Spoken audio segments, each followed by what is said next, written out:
نماز پڑھنے کا صحیح طریقہ کیا ہے اور کس فرقے کی نماز پڑھنی چاہیے؟ نماز تو اللہ کی پڑھنی چاہیے اور اللہ کے پیغمبر کے بتائے ہوئے طریقے کے مطابق پڑھنی چاہیے۔ یہ بالکل ایک غلط فہمی ہے کہ نماز میں کوئی اختلاف ہے۔ ایک حقیقت کو نہ سمجھنے سے یہ خیال پیدا ہوتا ہے۔ نماز کے دو حصے ہیں۔ نماز کا ایک حصہ وہ ہے جس کو مقرر کر دیا گیا ہے، جس کو سب مسلمانوں کو اختیار کرنا ہے۔ اس میں کچھ اعمال ہیں، آپ ہاتھ اٹھا کے نماز کی ابتدا کرتے ہیں، قیام کرتے ہیں، آپ رکوع میں جاتے ہیں، آپ اٹھتے ہیں، آپ 2 سجدے کرتے ہیں۔ آپ کو اگر 2 رکعتیں پڑھنی ہیں تو آپ کچھ دیر کے لیے بیٹھتے ہیں۔ اگر آپ کو نماز ختم کرنی ہے تو آپ منہ پھیر کر نماز ختم کر دیتے ہیں۔ یہ اعمال ہیں نماز کے جو مقرر کر دیے گئے ہیں۔ پوری مسلمان امت میں کسی فرقے میں کسی گروہ میں ان میں کوئی اختلاف نہ کبھی ہوا ہے نہ ہے۔ پھر نماز کے اذکار ہیں جو مقرر کیے گئے ہیں۔ وہ کیا ہیں؟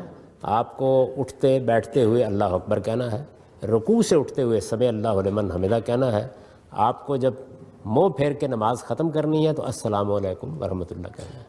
یہ نماز کے اذکار ہیں۔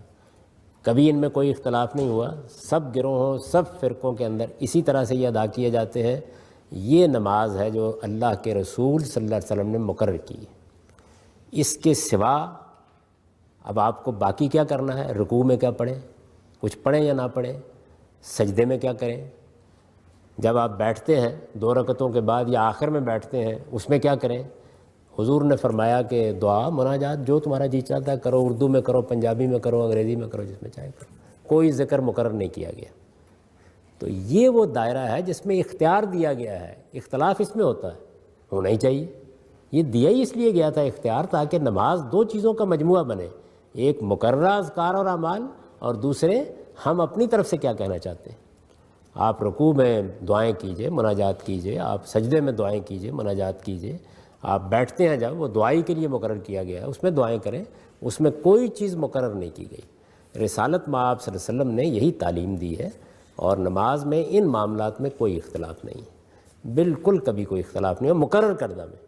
جہاں انسانوں کا اختیار ہے وہاں لوگوں نے کوشش کی ہے کہ وہ یہ جانیں کہ اچھا یہ جس معاملے میں اختیار دیا گیا وہاں حضور کیا کرتے تھے۔ یہ ایک فطری خواہش ہے، تو اس کی تحقیق میں لوگوں میں اختلاف ہو جاتا ہے۔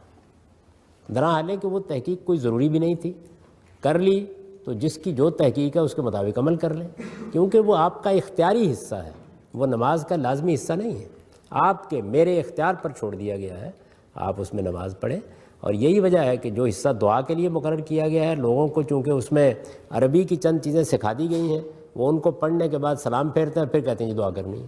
حالانکہ دعا کے لیے تو خود نماز تھی، وہ آپ سجدے میں کریں، وہ آپ رکوع میں کریں، جو اللہ تعالیٰ سے باتیں کرنی ہیں کریں، جس زبان میں چاہتے ہیں کریں۔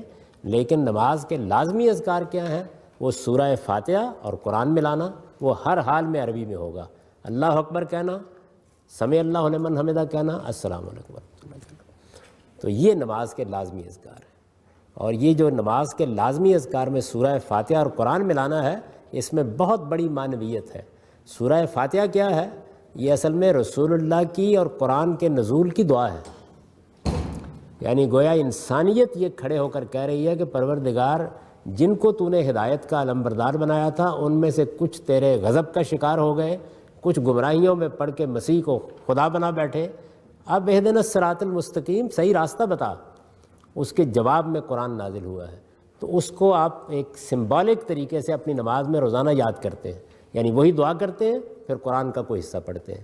یہ لازم ہے کہ عربی میں ہوگا، قرآن مجید کا کوئی ترجمہ نہیں بلکہ یہی پڑھے جائیں گے۔ باقی نماز آپ کی یا اسی میں سارے اختلافات ہوتے ہیں۔ کون